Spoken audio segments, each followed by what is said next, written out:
It was actually my commerce teacher in Greendale Community School, Mr. Flood, asked me what I wanted to do when I left school. So I said to him, well, anything with a trade in it. I left school anyway and I started working in making steel shirts, which I didn't really like. Factory work wasn't for me. And then my commerce teacher knocked on the door, said there was a job going as an apprentice hairdresser in Dunamede if I'd like to go there and try it. So I said no, because it wasn't sort of a manly thing to do at the time.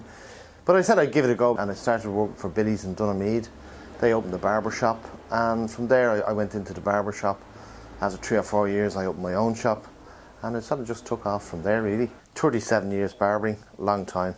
Feeling the wear and tear at this stage, but I still love my job, so that's the most important thing. It's great because it's princes to paupers. All kinds come in here, you know, from the road sweeper to the brain surgeon. They all come in here, they all have interesting stories. Each person has his own life story, if you like, and they're all very, very interesting. And once you get to know the characters of each customer, it's not like work, you know, it's really so enjoyable, I must say.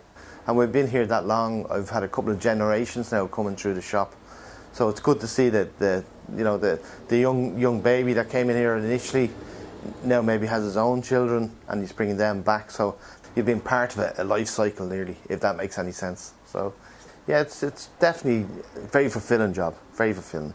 Even after all these years, I can honestly say I still like my job, which is good. My son Dave works here. He's very much football.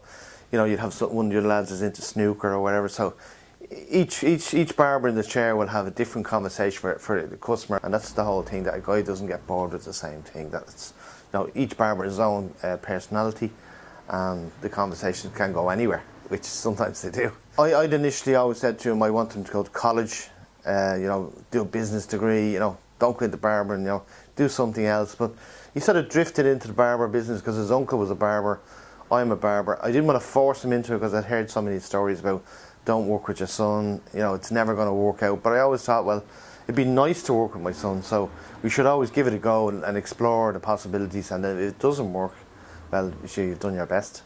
So Dave has slowly come into the business. He's worked in several barbershops around Dublin. He'll be starting full time now here after Christmas, and I'm looking forward to working with him, and hopefully I'll be looking forward to handing over the reins, that I will have felt a full circle, that I'll have got a good rare family out here, you know, had a good business, and that Dave would take over and that he would do the same, you know, that he would get a good life out of it. And you know, I've never been short of a couple of bob because I've worked hard, and I would hope David would do the same. I think for longevity in barbershops, you know, for running the business, you've got to be constantly trying to keep your business changing. If you have a couple of barbers trying to keep the dynamic in the chair, like when I started first, I was the young barber. Now I'm the old barber. So I think it's important to keep a young freshness in the shop and maybe a bit of maturity in the shop, i.e. me. I hope, because I don't do myself out of a job. But it's to keep the different sort of dynamic in the chairs.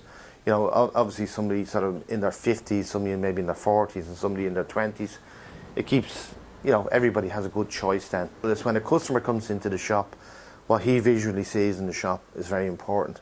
And if you keep that in mind as you're going along, the longevity of your shop, to keeping it up at a certain level, you'll keep it going at that level. Where if you don't pay attention to that, the barber business, as you get older, will slowly fade off. Because you need young customers, 6 to 60, as I always say.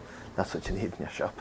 You just do your best with each customer. As I said, if each customer walks out and you've made them as happy as they can be, well, that's a job well done.